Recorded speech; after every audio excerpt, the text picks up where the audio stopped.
Hi everyone, my name is Matthew Moser. I'm a software engineer over here at Itemus, and today I'm going to be going over a very important topic when it comes to secure, and that's how we can reuse different aspects of our Tara models across multiple different Tara projects. This is really helpful for a lot of clients as they have certain systems that get reused a lot across multiple different Tara projects, and it's really helpful for them to be able to quickly reuse information either from item definitions, attack steps, threat scenarios, etc., across those projects and make sure that they are all accurate as possible without having to spend the time to just recreate it manually within the tool.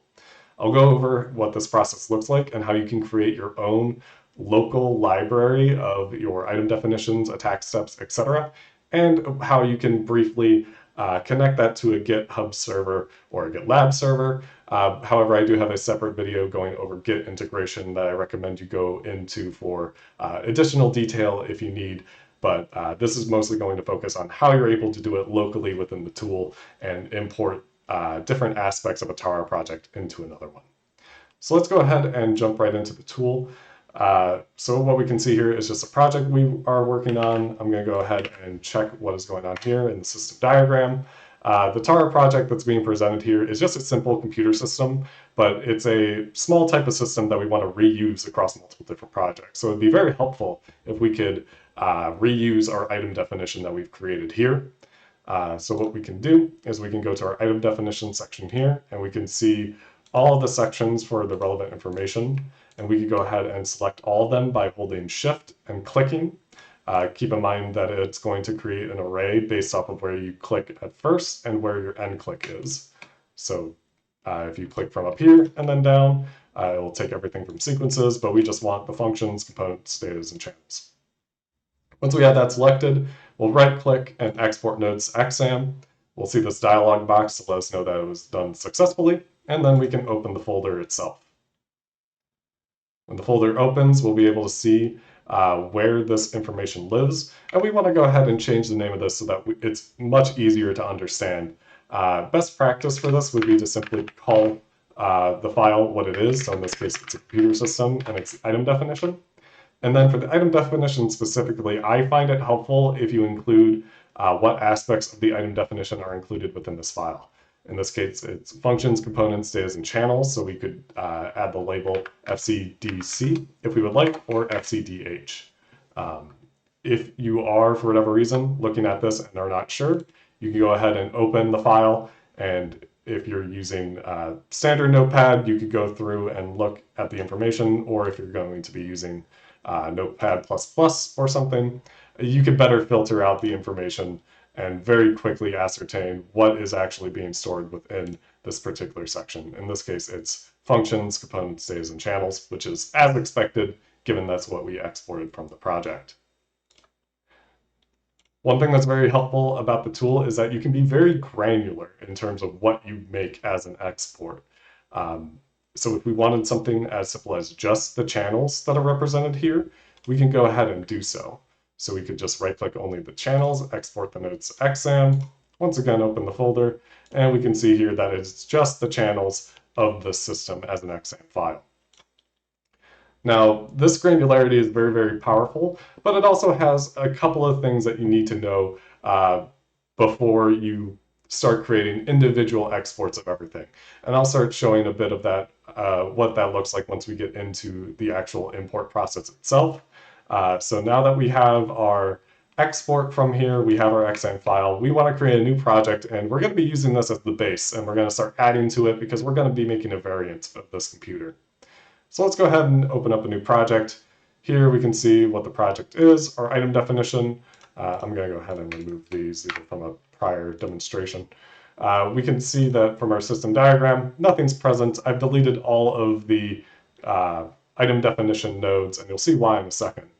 When we go ahead and import this into the current model, and I'll just copy the path over to this because that is easier. Or no, that was the wrong section. Not that one.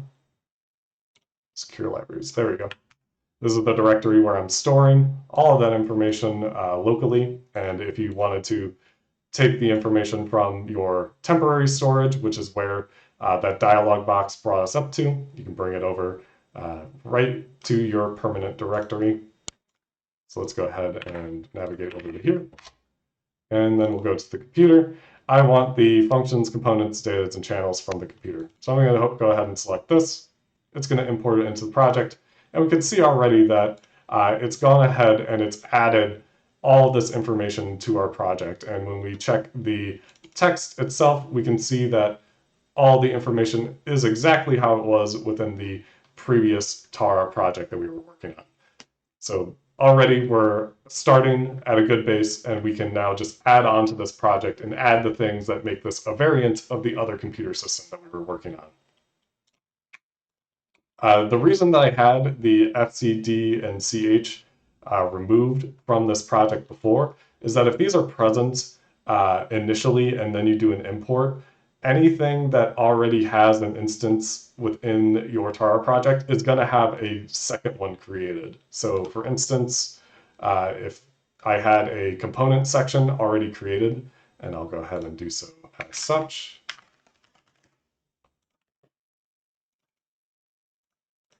If the components were already present, adding this file to this project via the xsam import, it would cause there to be two component sections. Now this information is still going to play nice with one another. This isn't actually going to cause any errors and is actually an intended feature of the tool. What this allows us to do is really separate where information is being stored. So if, for instance, we're working on, say, an ECU here, and we wanted to just set up a channel between the computer components and the ECU, I could go to the channel section, and this is again from the import, go to the endpoints, and I can select the ECU, and I could set an endpoint of the motherboard itself. So all the information does play nice with one another. It's not a problem that we have multiple component sections. They will still function within your Tara as expected. But for best practice, we want to set these components to be together, or at least grouped together within our Project Explorer, just to make it easier to find where this information is, and to avoid having about 8 or so, or well, more than 8 different nodes here. So what we can do, we can select both of these. Using Control and left click, you're able to select multiple, as many nodes as you want, and they don't have to be in sequential order. This is also helpful if you're looking to export very specific parts of information and they aren't in sequential order. But we're going to go ahead and set this as a virtual package, which within Secure, all that you need to know about this is that it is a folder. That is how they're defined. The language is just a little bit different. We'll add a period to item definition here to designate that this is a child of the item definition. And then we can go ahead and add what this name for the package is. This is just going to be the name of the folder. Can I spell components? There we go. So now that we've created the folder, we can open it and we can see that we have the components for the computer and another component node here. Again, best practice, when you have multiple instances of a single node within a project, it's best to provide a bit of clarity within the title itself, which is this section up here in terms of what it contains or what your intention is here. So in this case, I'll add that it's the ECU because it's all the components that are going to be related to the ECU. I'll add them here, and then all this information between the computer and the ECU is going to play nicely as I continue on through with my Tara. Now, this is very, very helpful, and I want to be able to demonstrate another really helpful facet of both the virtual packages and the import itself. So first, I'm going to go ahead and get rid of everything that I imported within this project. So I'm going to get rid of my components here. You can see that's causing issues now because these components are no longer present within the model. I'll go ahead and delete these as well. And let's go back on over to my project 6 where I had this information. Now, within this project, I've created a couple of attack trees and threat scenarios that can be found here. And the way that I've done this is the same virtual package technique, but instead of a system chunk under system specification for creating a item definition related node, I went to security analysis and a security chunk. So by doing that, I can create a node here, and then based off of whatever information is first found within the chunk is how it determines how it's presented within the Project Explorer here. Then you can give it a name.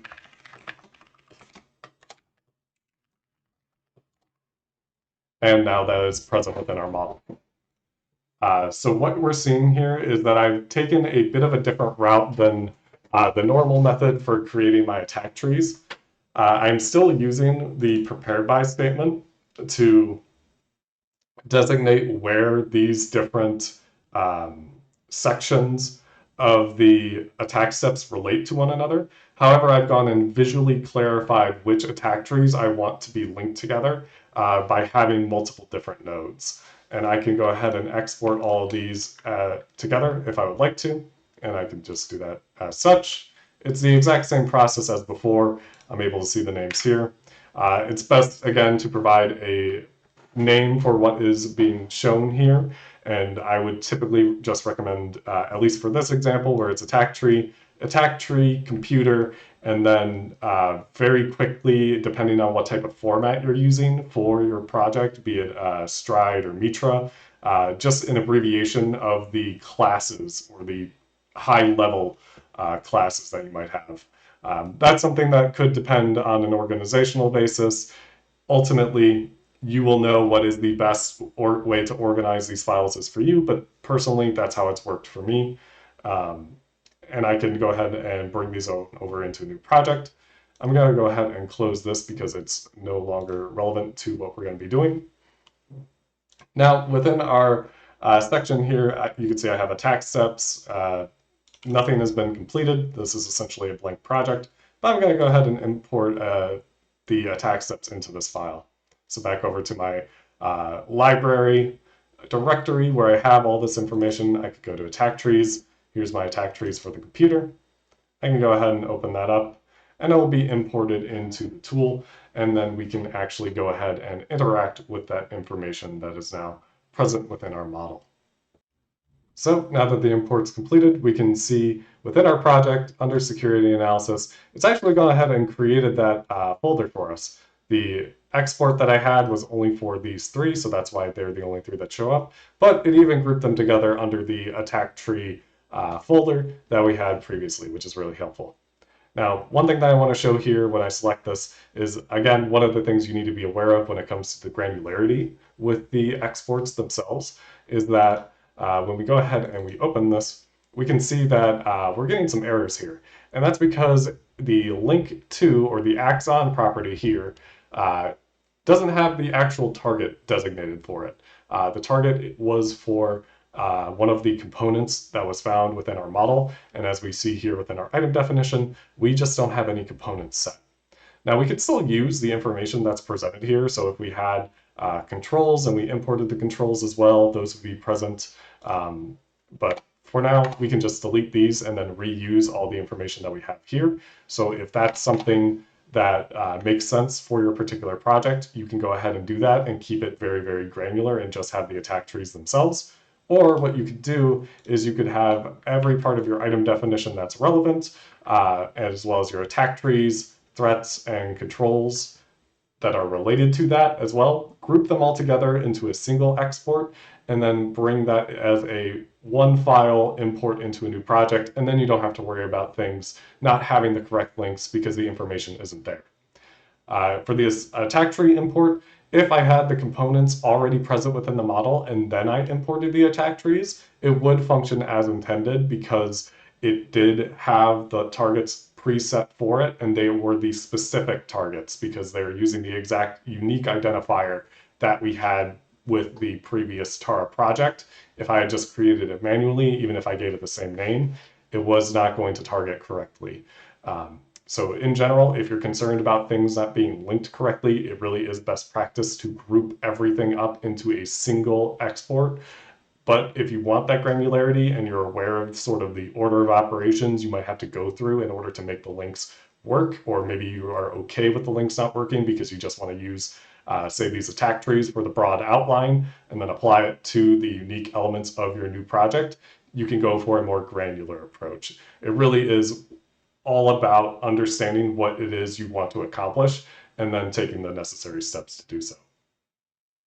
Now, I did mention that I'd show off what the GitHub integration looks like, so I'll pull this up here.